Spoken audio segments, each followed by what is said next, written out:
ये एक ऐसा प्रश्न है जिसने सदियों से यानी प्राचीन यूनानियों से लेकर 21वीं सदी के मनुष्यों तक को उलझन में डाला है। और आज भी हम इस प्रश्न का उत्तर जानने के लिए उत्सुक रहते हैं कि पहले कौन आया, मुर्गी या फिर अंडा।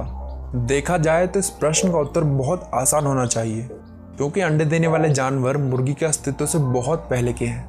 लगभग 300 से 400 करोड़ साल पहले भी अंडे देने वाले जानवर पाए जाते थे, तो तकनीकी तौर पे अंडा मुर्गी से पहले आया है। पर यह प्रश्न सामान्य अंडे का नहीं है, ये मुर्गी और मुर्गी के अंडे पर केंद्रित है कि अगर मुर्गी अंडे से पैदा हुई है तो वो अंडा कहाँ से आया। शायद किसी दूसरी मुर्गी से, पर वो भी तो किसी अंडे से आई होगी। तो इन दोनों में से पहले कौन आया?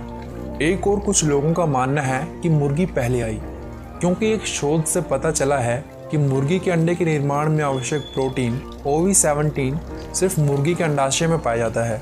इस प्रोटीन के बिना अंडे के खोल का निर्माण नहीं हो सकता। इस हिसाब से बिना मुर्गी के तकनीकी तौर पर आपको मुर्गी का अंडा नहीं मिल सकता।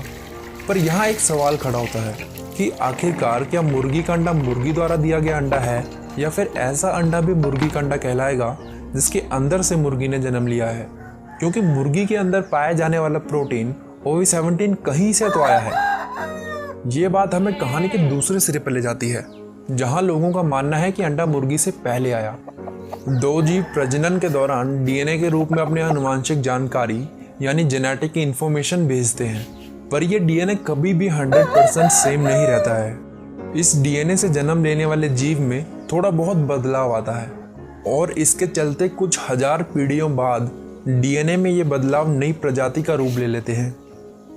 तो इससे ये माना जा सकता है कि मुर्गी से मिलता जुलता एक प्राणी, जिसे हम प्रारंभिक मुर्गी भी कह सकते हैं, ने दूसरी प्रारंभिक मुर्गी से प्रजनन किया होगा और उनके अंडे से पैदा हुए जीव के DNA में परिवर्तन आया होगा, जिससे पहली मुर्गी का जन्म हुआ। तो इस हिसाब से क्या अंडा पहले आया? मुर्गी पहले आई मानने वाले कहेंगे कि वो तो प्रारंभिक मुर्गी का अंडा था, जिसके अंदर से मुर्गी ने जन्म लिया। पर यह कहना गलत होगा, क्योंकि DNA में सिर्फ एक ही बदलाव नई प्रजाति नहीं बन सकता। विकास की दर इतनी धीमी होती है कि उस समय प्रारंभिक मुर्गी से मुर्गी के निर्माण को नई प्रजाति नहीं माना जा सकता। ठीक वैसे ही जैसे जब मनुष्यों ने भेड़ियों के साथ रहना आरंभ किया, तब भेड़िए ही कुत्तों में तब्दील हुए, ना कि भेड़ियों ने कुत्तों को जन्म दिया। तो इससे हमें क्या पता चलता है?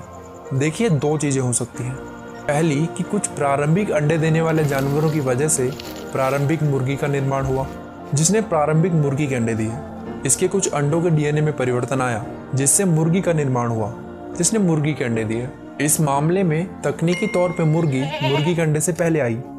या फिर दूसरी कि प्रारंभिक मुर्गी ने मुर्गी को ऐसे अंडे के अंदर जन्म दिया जिसे हम मुर्गी का अंडा भी कह सकते हैं, क्योंकि प्रारंभिक मुर्गी से मुर्गी के निर्माण को नई प्रजाति नहीं कहा जा सकता।